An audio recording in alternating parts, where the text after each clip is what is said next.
Speaker Mr. Gomar Gulta.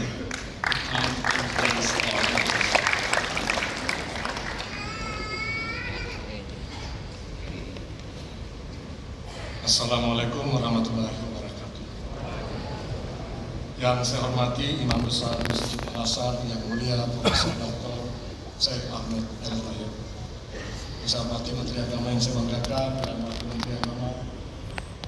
Saya hormati Rais Am dan Ketua Umum PBNU sebagai jajarannya, tokoh agama yang hadir, hadirin dan hadirin yang saya banggakan semuanya. Dengan sukacita saya atas nama gereja-gereja di Indonesia menyambut kehadiran Imam Besar Masjid Al-Azhar Masjid yang mulia Profesor Dr. Syekh Ahmed El-Tayyib di Indonesia. Kunjungan yang mulia sungguh merupakan suatu kehormatan bagi kami, bukan saja bagi umat muslim di Indonesia, tetapi juga bagi kami gereja-gereja di Indonesia. Di tengah dunia yang makin tercabik-cabik oleh ragam konflik dan kepentingan peperangan dan sebagainya, sebagai buah dari globalisasi kerakusan dewasa ini, acap kali perdamaian dan kemanusiaan tinggal menjadi slogan. Karena ternyata berbagai tatanan ekonomi, tatanan politik global terbukti tidak mampu mengatasi berbagai masalah kemanusiaan di dunia saat ini. Mereka yang lemah, yang miskin dan tak bersuara, utamanya perempuan dan anak-anak, dari waktu ke waktu makin terpinggirkan. Agama-agama yang sejatinya hadir untuk memanusiakan manusia ternyata juga bisa bias oleh kepentingan sesaat, bahkan acap terjebak menjadi kendaraan bagi kepentingan ekonomi atau kepentingan politik tertentu. Akibatnya peran transformatif agama yang menyejarah itu sering tinggal menjadi retorika karena hanya mengedepankan simbol-simbol agama tetapi kehilangan nilai-nilai substantifnya.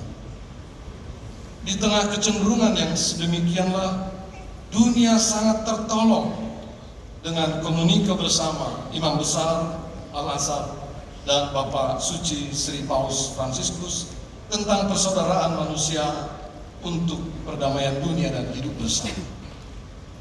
Komunike yang dikenal dengan dokumen Abu Dhabi ini menukik pada substansi hidup bersama sebagai umat manusia, yakni persaudaraan kemanusiaan yang melampaui batas-batas agama, suku bangsa, ras, termasuk juga pilihan politik. Dan karenanya komunike ini sangat relevan dengan kondisi masyarakat dunia saat ini.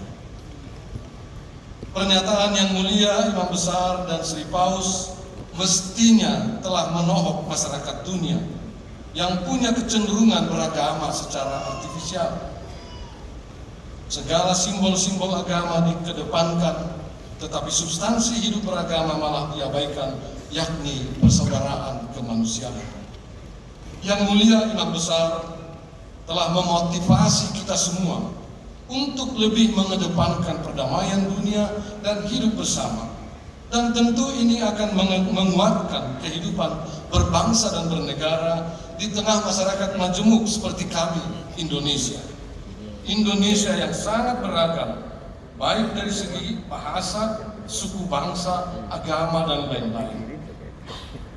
Yang mulia Imam Besar, sekalipun masyarakat kami sangat beragam, kami terus-menerus membangun hidup bersama atas dasar kemanusiaan dan persaudaraan di tengah keragaman yang ada di tengah masyarakat kami. Dalam hal ini kami sangat beruntung oleh dua hal. Pertama, sebagai bangsa kami berdasar dan mewarisi ideologi Pancasila yang merupakan kesepakatan bersama para pendiri bangsa kami yang diikat oleh semangat Bhinneka Tunggal Ika.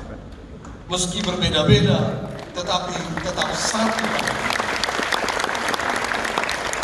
Dan yang kedua yang mulia, kami juga beruntung memiliki saudara-saudara muslim sebagai penduduk terbesar di Indonesia yang mengedepankan Islam sebagai rahmatan lil alamin.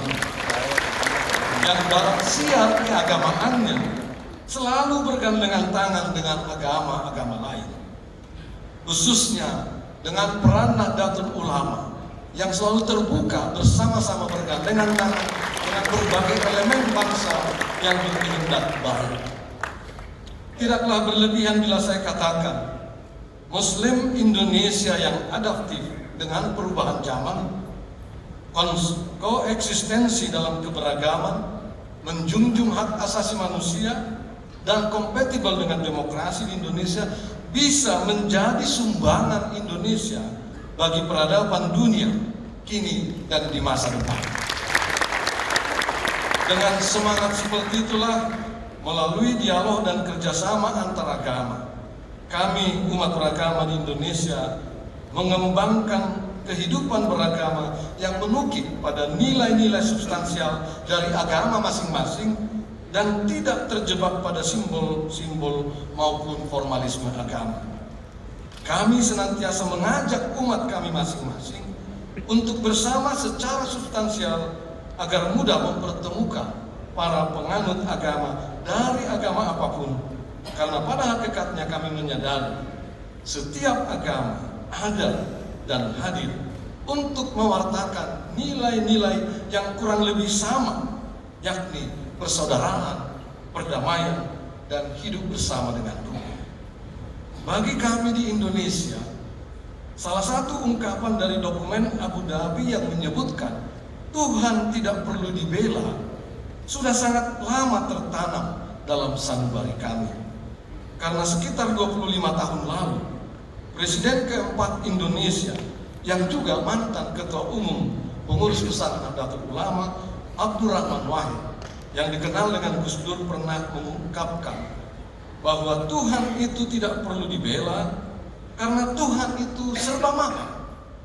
Ganti membela agama dan Tuhan, selayaknya lah kita semua membela yang lemah, dan selayaknya lah kita membela yang tersingkirkan, karena dengan mereka lah Tuhan mempersonifikasikan diri. Itu spirit Abu Dhabi yang sudah berurat berakar dalam urat nadi kami bangsa Indonesia. Semoga kehadiran yang mulia di Indonesia dan ditambah lagi dengan rencana kehadiran Bapak Suci Sri Paus September yang akan datang di Indonesia semakin memperkokoh komitmen kami bangsa Indonesia untuk ikut membangun peradaban dunia yang damai dan menata hidup bersama yang lebih adil dan makmur. Demikian sambutan yang bisa kami sampaikan, dan sekali lagi selamat datang di Indonesia kepada yang mulia. Terima kasih.